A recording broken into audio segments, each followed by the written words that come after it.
Le quai des Bons Enfants, autrefois le faubourg des Capucins, fut de bonne heure un centre très important pour la ville d'Épinal. Parallèle aux murailles de Rueil-Ménil, il détient un rapport étroit avec le couvent des Capucins, ouvert en 1619 par Marguerite de Gonzague.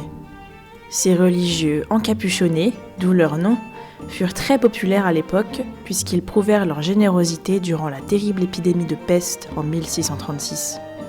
Cependant, son appellation actuelle, le quai des Bons Enfants, n'a pas vraiment de délibération.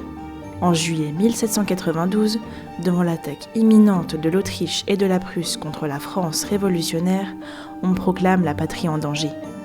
Tout citoyen doit prendre part au combat selon ses moyens. C'est pourquoi on raconte que les collégiens pensionnaires au collège d'Épinal, l'école du centre aujourd'hui, ont donné leur maigre pécule pour participer à l'effort de guerre. Le terme « bons enfants » serait donc le souvenir de cette action. Dirigeons-nous vers la porte du Boudiou.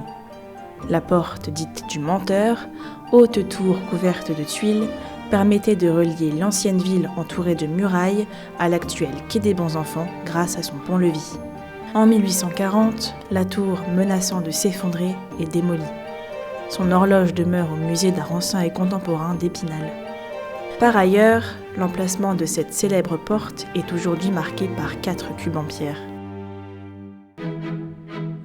Le quai fut donc un carrefour important de la ville d'Épinal. Il était également la halte rêvée pour quiconque passait par là. Le grand hôtel du Louvre, à l'angle du quai et de la rue des États-Unis, était très réputé pour sa restauration et son architecture grandiose.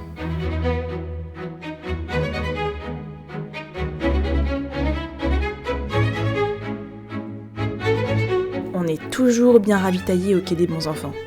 La Grande Taverne fut le café le plus chic et le plus grand de la ville.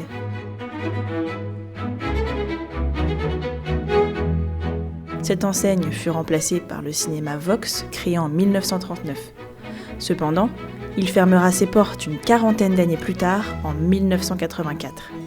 Il sera remplacé par le magasin de tissus Toto, dont le bâtiment a été vendu récemment, éventuellement pour qu'une grande enseigne de vêtements y prenne place. Les bâtiments du quai des Bons Enfants changèrent régulièrement d'enseigne au fil du temps. Le grand hôtel de la Poste était particulièrement réputé, faisant face à la porte du Boudiou qui fut démolie sous Louis-Philippe. L'impératrice Eugénie, épouse de Napoléon III, y coucha.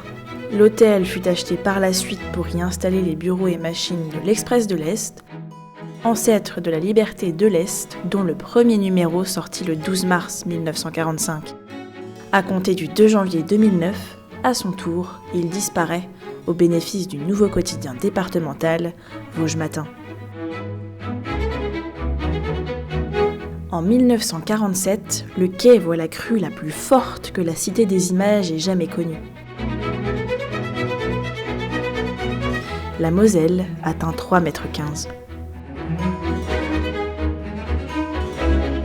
Industriellement parlant, la ville est déjà à son comble. À Épinal, avant la construction des magasins réunis, existe déjà un ensemble de bâtiments, dont le Grand Bazar des Vosges et le Grand Hôtel. C'est en 1902 que le Grand Bazar d'Épinal devient les magasins réunis et n'est transformé que vers 1908.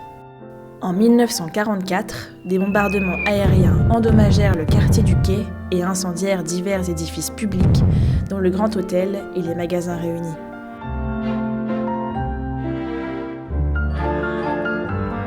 Le pont du Boudiou se voit détruit, un provisoire est donc construit. De beaux immeubles détruits pendant la guerre, d'où les nouvelles constructions visibles de nos jours. La violence et les destructions de la guerre n'empêchent pas les habitants d'Épinal de se remémorer chaque moment, chaque brique qui ont construit ce fameux quai des Bons Enfants.